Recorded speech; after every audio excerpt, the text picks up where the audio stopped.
Good afternoon. How's everyone doing? Good? Okay, let's talk about you speaking for just a little while. I met her in 2004. I used to direct this same nonprofit organization for this ministry, and she was one of our Mega Fest sponsors. And she was so faithful and so committed. We stayed in contact and just became wonderful friends.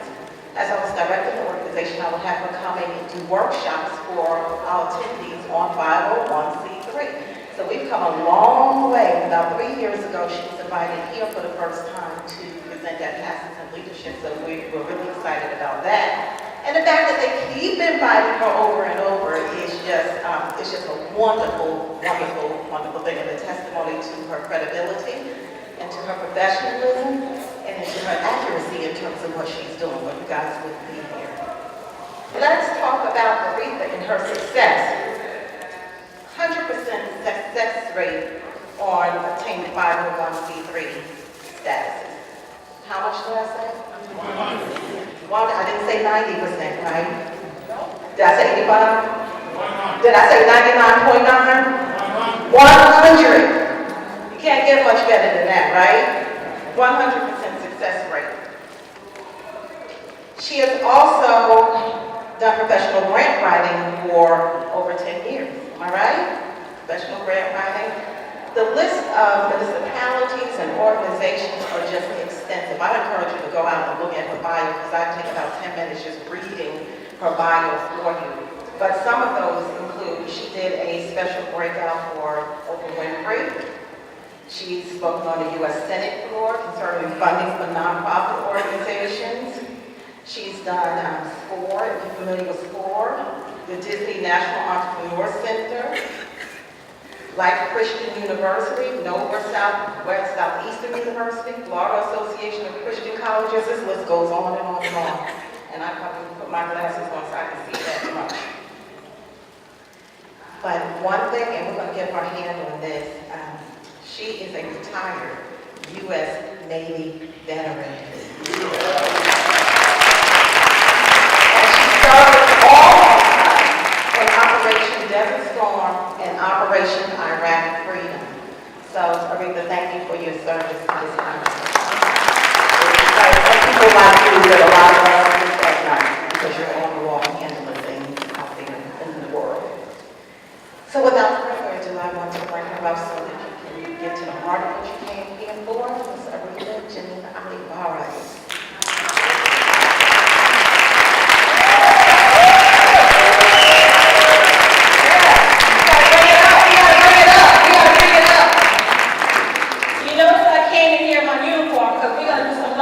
Bootcamp today. All right. Are you ready? Yeah. I said, are you ready? Yeah. That's what I'm talking about. Before I get started, I want to tell you a few things about my product. I know you've probably already seen them on the way in, but you haven't heard it from me. He's getting louder than me. Oh, he ain't going to be louder than me. He ain't going to be louder than me. But I want to tell you about the best guide for nonprofit corporations. It is a step-by-step book of how to do your own 501c3s. There's tips, forms, procedures, everything is in here. Even if you don't want to do your own 501c3, this is good for you to have in your library. It's just good for you to have it in the library. I got an email from a pastor that said, I think this book kept me out of jail. That's what he said. Also, Kim mentioned that I was on active duty. I did 10 years in active duty and 14 in the reserves, and when I got recalled for 9/11, I wrote this book while I was on active duty. It's called Deadly Force Recall, 5 Levels of Spiritual Force. And I'll talk about that a little more. I really don't push this book enough, but I think right now, with the situation we're seeing all over the country, that we definitely need to understand the world has their 5 natural levels of force, but we have our 5 spiritual levels of force. Also, the Grant Writings Tool book. This is a simple book because a lot of people say, you know, I don't feel like reading, I don't feel like writing, I don't feel like going through all that grant procedure. But this is just, it's stripped down. It just takes you to the point of how to write a grant, where to find them, and so much more. This is my last product. Actually, I have one more. Grant Writing Tools book. I know that a lot of people say, I need help. So I said, let me help them. I put everything in Word for you. So you have grant proposal templates already written for you in Word. All you have to do is change the information, but make it make sense for your organization. You have sample donation letter or sample donation receipt form, your board of directors form. You need to keep your board of directors information up to date. That's what the funders are looking for. A key list on where to find grants, a succession plan. If you don't have a succession plan, you're just out of order. I heard this one pastor said, if you do it right, God will bless it right. And I believe that. Also, I have a CD here. It has the articles and the bylaws already typed for you.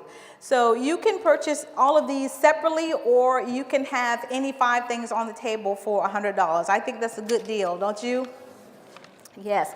So I want to get into this presentation. First, I want to start out by telling you my story. I want to tell you a little bit about me. I know you heard some from Kim, but I want to tell it to you in the form of pictures.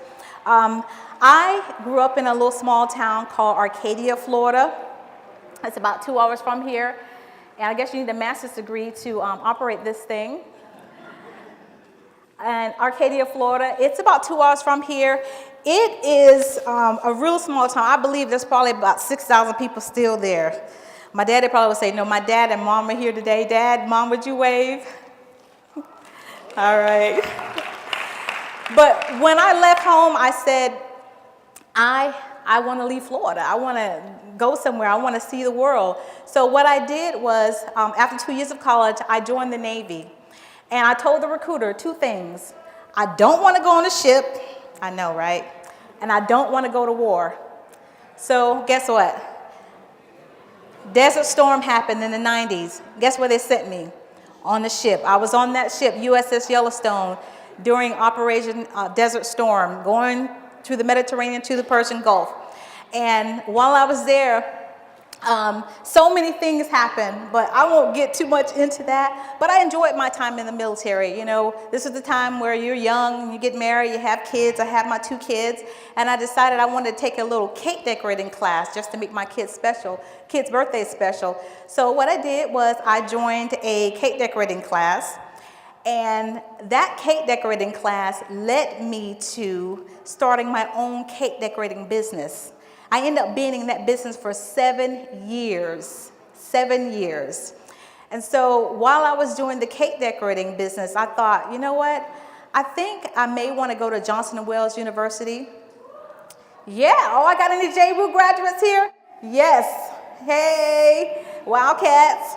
So I went to Johnson & Wales University, and while I was at Johnson & Wales University, I was learning all the hows and whys of baking, and also I got my culinary degree. So I said, you know what, I want to make this thing that I'm learning at this school mean something. I love teaching. My passion is teaching. And so what I decided to do when I left school, everybody who left school was thinking about the culinary program. They were thinking about being an executive chef or, you know, owning their own restaurant. I said I want to start my own community kitchen school as a nonprofit. And so I did. I started Able Community Kitchen School. I moved back here to Orlando in 1999 and started Able Community Kitchen School. While I was there was a young lady that was there. Her name was Marty. And she was, I would say a product or, I don't know the word I'm thinking right now, but she was homeless for a long time. And so she joined my culinary arts program. She had never flown on an airplane before. She'd never done a lot of things. So there was a community kitchen movement going on, and Oprah Winfrey heard about it. And so she invited Robert Edgar from DC Central Kitchen. Anybody heard of DC Central Kitchen? Powerful story. She invited him on the show, and she said, what is your biggest problem? That's Marty right there in the white shirt next to Carlos in the beige. She said, what is your biggest problem? He said, money. We need money to do these things as a nonprofit. So she paid for myself, Marty, and there was 13 other community kitchens. She paid for us all to go to Washington, D.C., and we had a chance to speak to our senators. We had a chance to lobby. And lobbying simply is talking to your legislator. That's all it is. We had a chance to talk to our legislators to find out more about funding. I learned about how the grant money trickles down from the federal government to the state and then to the local government. We were able to take sample grant proposals home. I'm telling you this because I want you to go and see your senators, your congressmen, say, can you give me a sample of grant proposals? Because they can do that. So once we left DC, I came home and it was on. I was writing my own grants, getting my own sponsorships, writing my own donation letters. And I don't care if somebody said, okay, come back next week because I'm busy. I would write a note, go back to see Mr. So-and-so on Tuesday. I was hustling. I was going to get it. It was nothing going to stop me. So I learned a lot in the process of having my own nonprofit, doing my own grants. And people were saying, well, who did your 501c3? Well, who wrote your grants? And I said, well, I did. And so they said, well, can you do mine? So I started doing their 501c3s and I started writing grants. And next thing you know, I was in business doing that. So when I left, while I was on active duty, I joined the reserves. So thinking I'm safe, but guess what happened? 9/11 happened. And I got recalled back to active duty. I get a call. It says, it was a voicemail. You have been recalled back to active duty. This is the presidential recall. You are to report to your duty station at 0700. This is not a drill. I repeat, this is not a drill. Do you know my heart just sunk? Because here I was, running my community kitchen school, doing everything that I was loving doing. Now I have to leave my kids. By this time I was a single parent. My mom had to uproot her life and move here to Orlando to take care of my kids. And I tell you, when I got recalled to active duty, I'm thinking my job is in IT, so I'm going to be safe. I'm going to be in the air conditioner, working on computers. But they said, nope, here's your 9mm and here's your M16. We went out and did a night shoot, which is simply we went out to shoot at 3 o'clock in the morning because you never know when the enemy is going to come. So you had to learn to shoot at night. When we went to shoot, we shot from 3 o'clock in the morning, the sun came up and the sun went down, and I was the only one who was not qualified. Yeah, that's what they did. They laughed at me. But you know what I did? When we got off our 12-hour shift, because they said, you are not going home. So I said, oh my God, because it doesn't matter whether you've been called by the president. God will put you in position for you to get qualified. And so when I got off my 12-hour shift, I would go to the gun range and shoot and shoot and shoot. And before you know it, I became an expert shooter. Yes, thank you. But not only that, I started doing the written qual and the oral exam, and I became their supervisor for everybody who talked about me. So go ahead and laugh now. Yeah, go ahead and laugh now. So I've told you all that to set you up for the nonprofit boot camp. Now I'm going to ask you one more time. Are you ready? Yeah. That's what I'm talking about. That's what I'm talking about. Okay, let's go. So the first thing we got to do, we got to go to basic training. And see, in basic training, you learn the fundamental things that's going to take you throughout your whole entire career. It's simple. Whatever you learn in basic training, you're going to use over and over again. So now, since we're talking about the nonprofit world, I want to talk to you about tax exempt status versus 501c3. Now, when Kim asked who was a nonprofit, a lot of hands went up. Because you are a nonprofit as soon as you incorporate on the state level. But then when she asked who had their 501c3, only a few hands up. Then when she asked who had a non-religious 501c3, I saw like 2 or 3 hands. So the numbers went down. So I want to stay here for just a moment because this is very, very important. I need you to get this because as I look out here and I see you, you don't understand the power that you have. So you need to make sure that you get these tools and use the power of the 501c3 to do more in the community. So tax exempt.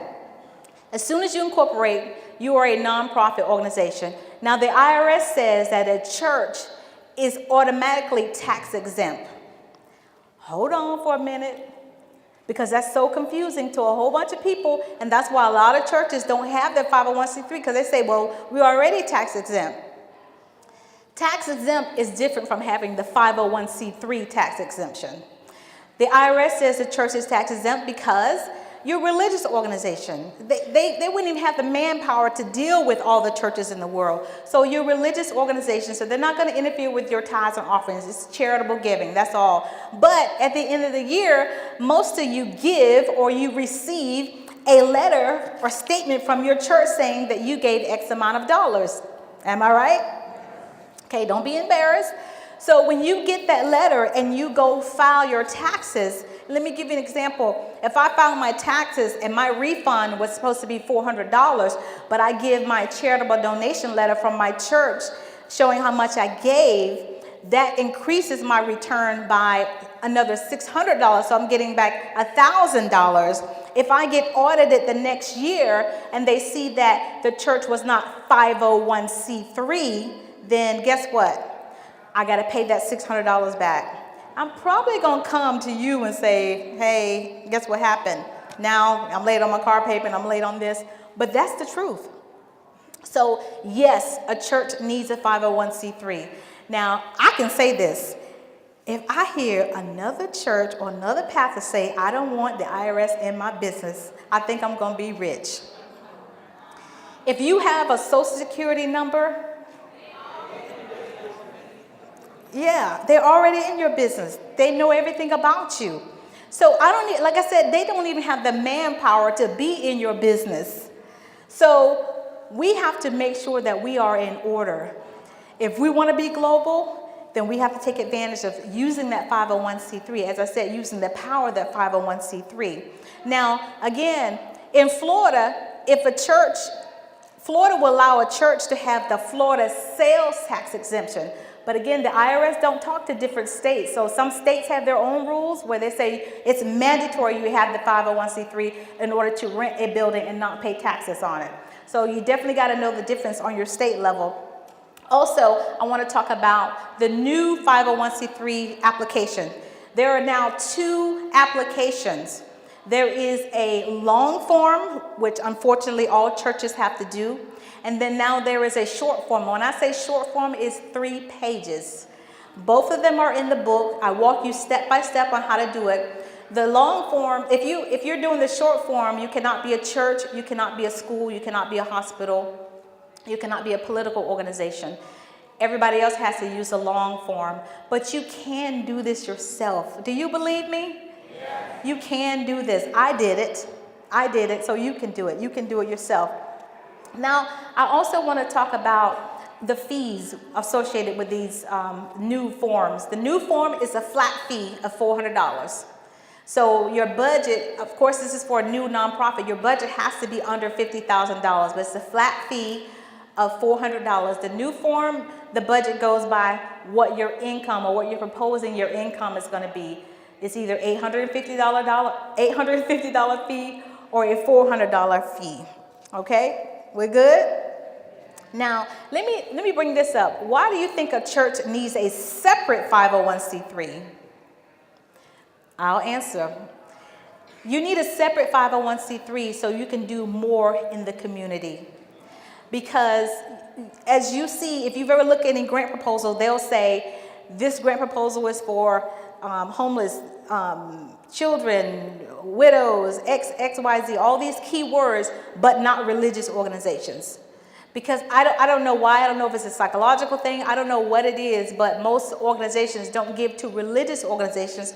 So as a church, if you want to do more in the community, you should have a separate 501c3 that doesn't have a religious name, doesn't have the word ministry, doesn't have the word God, doesn't have the word Jesus. Doesn't mean that you cannot be a faith-based organization, but have a separate name so that, again, we're here to think globally, right? So you can think that way. We want to go north, south, east, and west. So make sure that you're thinking, when you think of a new name, that you're thinking of a name that sounds like it's for the community. For example, I would say Orlando Community Development Center instead of Orlando Community Ministries. We like to throw the word ministries around, but we got to start thinking outside the box, right? Okay, thank you so much, Kim. Now, I also want to talk about keeping your paperwork up to date. This is so very important. You don't know how many organizations I go to and I look at their bylaws, and the bylaws haven't been changed in 10 years. The person who signed them is now deceased. Ridiculous. We got to do better. So make sure your paperwork is up to date. Make sure if any conflict of interest arises that you put this on your bylaws and then have everybody sign them. Do an addendum to your bylaws, have everybody sign them.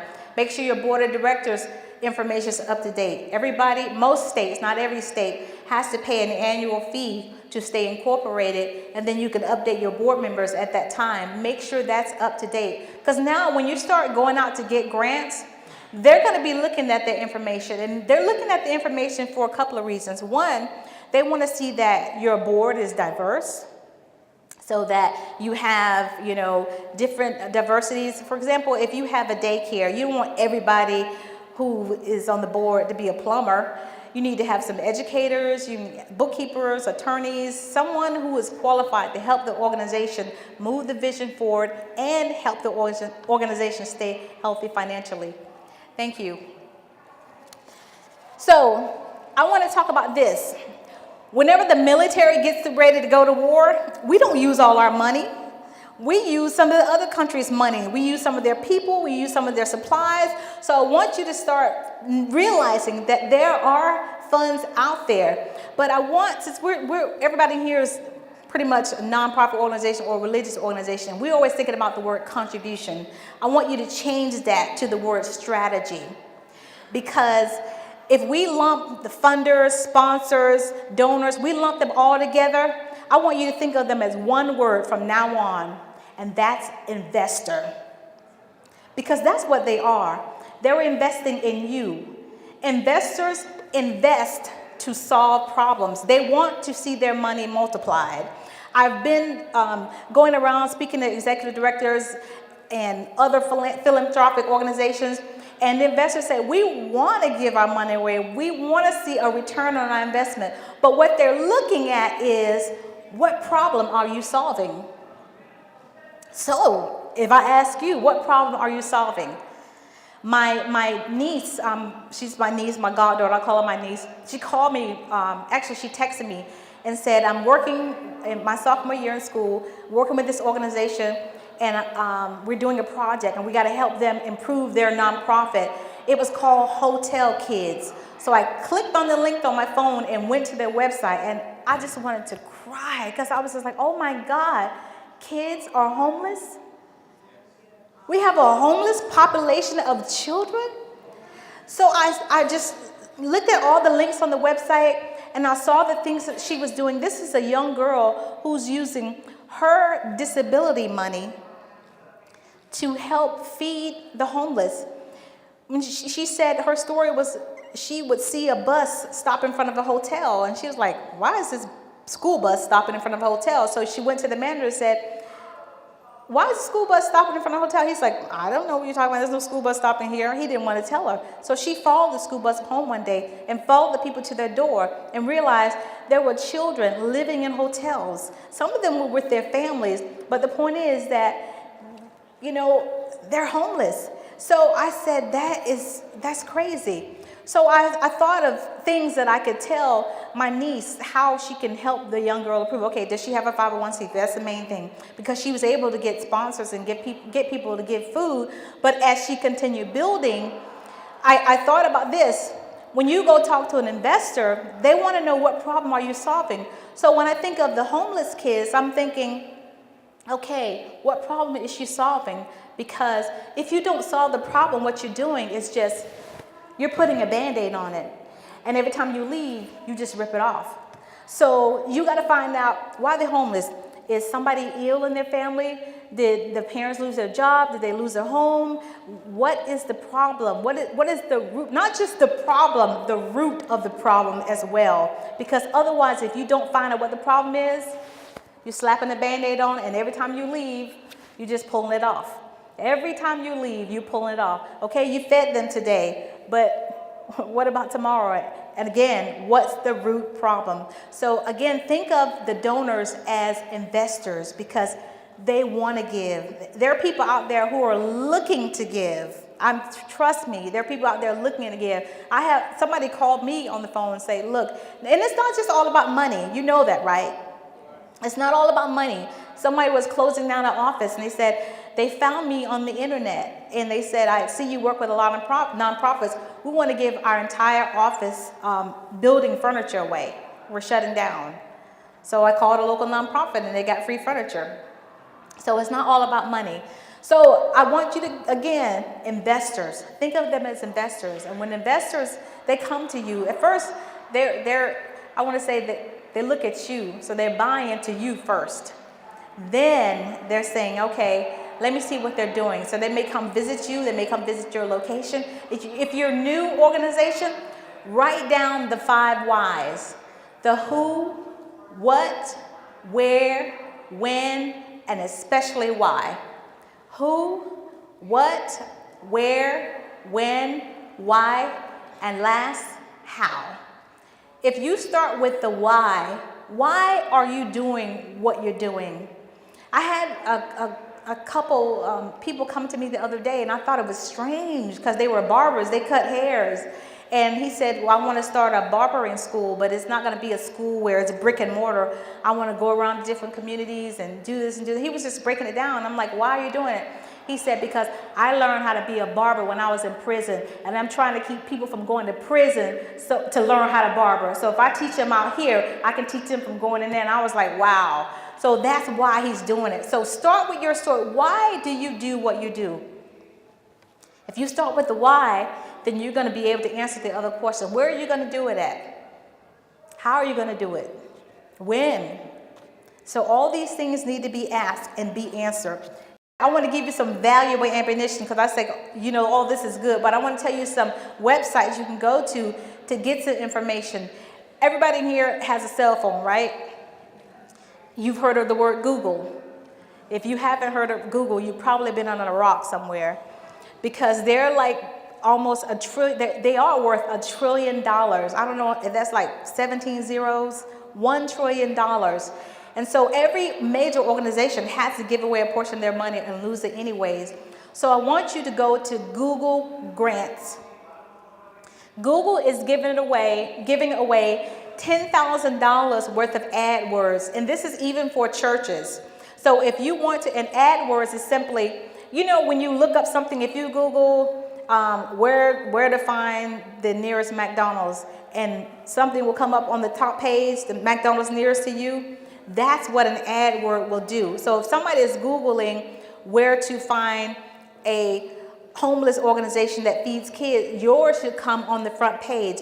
Google is giving you $10,000 per month. That's $120,000 to advertise. You can change the advertisement every month if you want to, but that's money that people pay premium to just advertise events like this online. So take advantage of that Google Grants. It's google.com/grants. Make sure you take advantage of that. Also, Council on Foundation. There are many nonprofit organizations that require you to pay to have access to that information. And if you're going to be a serious grant writer, you may want to invest in that. But this is a way you can find out where you can find free grants or free RFP. The letter R as in Robert, F as in Frank, P as in Papa. RFPs basically are requests for proposals. That means the funder is asking you to send them information so that they can decide whether they want to give you the funding for your grant. So Council on Foundation, if you go to this website, you will see local community foundations that are in your area, because a lot of people don't think, we're always thinking of the federal government or way out, but there are community foundations that care about what goes on in their community. So you definitely want to look at community foundations, and you'll find that on the Council of Foundations website. Also, the Grantsmanship Center. Now, I love this website. When you go to this website, a map of the United States will come up. You can click on your state. If you click on Florida, every major foundation will come up, but not just major foundation, corporations that give, because we always think about foundation. What about the corporations? We grocery shop, we buy clothes, we buy foods, all those are major corporations. So every major corporation, they even have private foundations that are listed in there. I love this website. Free, all to you. Free. Isn't this some good ammunition? It won't work if you don't use it. Okay, the next one. This is another one. Anybody in this session has an international organization? Raise your hand. Fantastic. NGO Source. You will love this. NGO Source. NGO stands for non-governmental organization. If you have an international organization where you go overseas, you go to Haiti, you go to Thailand, you go wherever, and you conduct services over there, whether it's nonprofit for a feeding program, even if preaching, NGO Source is a source for you to go and find lawyers that specialize in international giving, because there's a difference in international nonprofits. They have interpreters for you to use. So you need to speak the language when you go over there. They have all kinds of resources for you to use if you go to NGO Source. Now, if you Google how many people that volunteer, according to Google, they say 8 billion people in the world volunteers at least 3 hours a week. That's 1 out of 3, and all of us probably volunteer. If you go to church, you volunteer, I'm afraid to tell you. That was funny. That was funny. That was funny, okay. But All for Good is another service that you can use. People who have skill sets that you need. If you need a graphic artist, if you need somebody to create a website, if you need somebody to do anything for you, these are people who say, this is what I want to do. I want to volunteer. I want to give back. So if you go to this website, you will find resources that you need. You cannot beat that. Free? Somebody said, if it's free, it's for me. Y'all didn't say that loud enough. Y'all ain't my friend. I don't know y'all. Y'all ain't none of my friends. All my friends like free stuff. And they always call me for free stuff too. But that's okay. I want to go to the next slide because they say that a picture is worth 1,000 words. And I know if you look at that, you probably have 1,000 questions. But if you look in the red square, the BBB stands for Bed, Bath, and Beyond. Now, before I go any further, I want to tell you something. There are major corporations that cannot use all their products, and they need to move it out of the way. And so they're looking to give it away, but you have to have the capacity to receive it. And so since a lot of us don't have the capacity to receive it, myself included, I will go to a place like the United Way. United Way has a warehouse as big as this building, this room full of things that Walmart, Home Depot, Bed Bath & Beyond, and so many major organizations that give it away by the pallet load for you to come buy it. So if you look at that number at the bottom, 7215, that says that pallet was worth $7,215, but you can buy it for $390. Yes, that's practically giving it away. And it's all brand new things. It may be something, a box somebody came and opened or they returned something. All brand new. You can go to the next slide now. So I wanted you to see that's the pallet on this side. And then this is just one aisle of the United Way. I asked them to give me permission to take pictures because I wanted you to see all the things that you can have if you had your 501c3. I'm telling you, the funds, the resources, the donations, they are out there waiting for you. You just got to take advantage of it. So are we going to take advantage of it? Yeah. That's what I'm talking about. That's what I wanted to hear. I want to give you 5 general orders. You got to stay with me on this. In the military, we get our general orders before we graduate. We get our marching orders. We get our strict orders that say you have to do this, you have to do that. One of them is do not leave your post until you've been properly relieved. But I'm going to do something different for you all because I got a different crowd here. So one of my general orders for you is to stay alert. Now, what do I mean by that? I just showed you some resources out there, but there are tons more resources out there. But you've got to stay alert, and you stay alert by signing up for the IRS newsletter so you know what's going on. You don't have to have nobody else tell you, well, the IRS is doing this, the IRS is saying this about churches, the IRS is saying we can't do this, the IRS is saying we can't do that. Sign up for their newsletter. It's free. Go to their website, irs.gov. Sign up for the newsletters for charitable organizations. Sign up for the newsletter for churches and religious organizations. You do not want to be left behind, and you do not want nobody else telling you. You need to make sure you know what's going on. All right? The next one is write down your strategy. So many people come to me and say, let me just tell you what just happened the other day. This pastor called me and said, I'm calling to see if you'll write a grant for me. I said, okay, what's grant for what? He goes, I want to mentor kids. You know, mentoring kids ain't like when we grew up mentoring. You know, we could follow somebody around, or we can just sit around them and learn. Kids these days, they're like, just tell me and I'll figure it out. Just tell me what I need to know and I'll figure out the rest. Or they'll Google something or YouTube something. Because he said he wanted to teach them how to write a resume. I was like, they can go on YouTube and find out how to do that. Then that's done in one day. So what is this real problem? So he was like, So I said, okay, write down the who, what, where, when, why, and how. But write down your strategy for accomplishing this. You know, the military has strategies whenever we get ready to go to war. Whenever we get ready to do anything, we write down a strategy. But beyond that, write down your strategy. You always have to have a plan B, because even the best strategy, you can fail. So have a plan B. And learn how to put some profit into your nonprofit. Everything ain't free in the nonprofit world. See, that's an entrepreneur back there. That's somebody who the light bulb just came on. You can charge people for their service. How do you think United Way and the YMCA is as big as they are now? They don't do it for free. So we got to learn how to put some profit into our nonprofit. After this session, I want to be able to answer some questions for you, because I can see the wheels turning. So there's going to be microphones on both ends of the aisle so you can ask questions. The next one is, and this is really, really important, I want you to pay attention, examine your situation and your budget. If you don't have the capacity to do what you see in your mind, then start small. But don't just not do nothing. Because I don't believe that God gives us these ideas for us to just sit around. Start small. Do what you can. And write down your budget. People say, well, I have a hard time with the budget. Your budget is simply your expenses. Write down, what is it going to take for you to accomplish what you need to accomplish?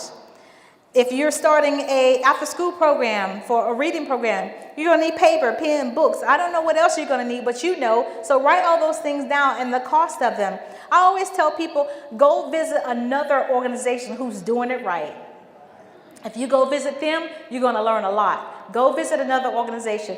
I can't stress enough to write down your budget. Don't waste any more time. Don't waste any more time. You came to this conference, some of you came last year, still don't have your 501c3. Don't waste any more time. You got to get where you're going, plant your flag, and stand your ground, and stop letting other people talk you out of what you're supposed to have. That's right. Don't waste any more time. And the last thing I want you to remember, SAT. SAT. When I was on active duty, when they recalled me, I will say that, we had something called a security alert team. And I translated that to spiritual alert team. So you can use either one you want. You can use the security alert team or the spiritual alert team. But what our assignment was, when they said security alert, we would go disperse to our posts.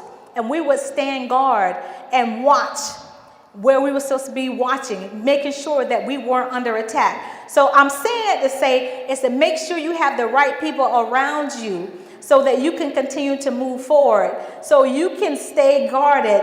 As I said, when I went on active duty, when I was shooting in that target, the problem was I did not have 20/20 vision. So when I got my vision corrected, I could see clearly. And so I'm saying that to say to you, make sure that the people you have around you can see the same thing you see. Because if they don't, they probably going this way and you need to go that way. When I was on active duty, we had a guy, we were standing around, about 3 of us standing around at our post. One of the guys pulled out his gun and put it to his head. He said, today is my birthday, and I didn't even get a card from my own mama. We're looking at him like, is he going to shoot himself? All kinds of things ran through my mind in that split second. He put the gun back into his holster, bust out loud, and he said, I'm just kidding. But I'm saying this to you today. I don't want nobody coming on my stage of life just kidding. It's time for us to move forward. I'm here for a purpose. I'm here on this earth for a purpose. Don't come on my stage talking about you just playing. I'm ready to go. Anybody ready to go on active duty? Anybody ready to go on active duty? Well, let me see you stand up. Stand to your feet. You know, that's what I'm talking about. See, when we were watching, oh, that's what I'm talking about. When we were marching, we would always sing a cadence song. And see, a cadence song, it kept you. I see somebody say, oh, Lord, she's going to make us sing a cadence song. But it kept our mind off. We got 2 more miles to run. We got 2 more. It kept our mind off that. It kept our mind on other things. And you know, all of our cadence songs was about our mama. So I want to teach you a cadence song. I'm going to say it. You're going to repeat it after me. You ready? Yeah. All right. Y'all ready for real? Yeah. I want to hear the bass in the men's voice. Y'all ready for real? Yeah. That's what I'm talking about. That's what I'm talking about. All right, here it goes. Mama, mama, can't you see? Mama, mama, can't you see? What this conference done for me? What this conference done for me? I'm feeling strong, I'm feeling great. Feeling strong, I'm feeling great. I've even seen TD Jakes. Mama, mama, can't you see? Mama, mama, can't you see? What this conference done for me? What this conference done for me? I'm learning all day long. I'm learning all day long. I'm gonna bring these products home. I'm gonna bring these products home. Y'all been fantastic.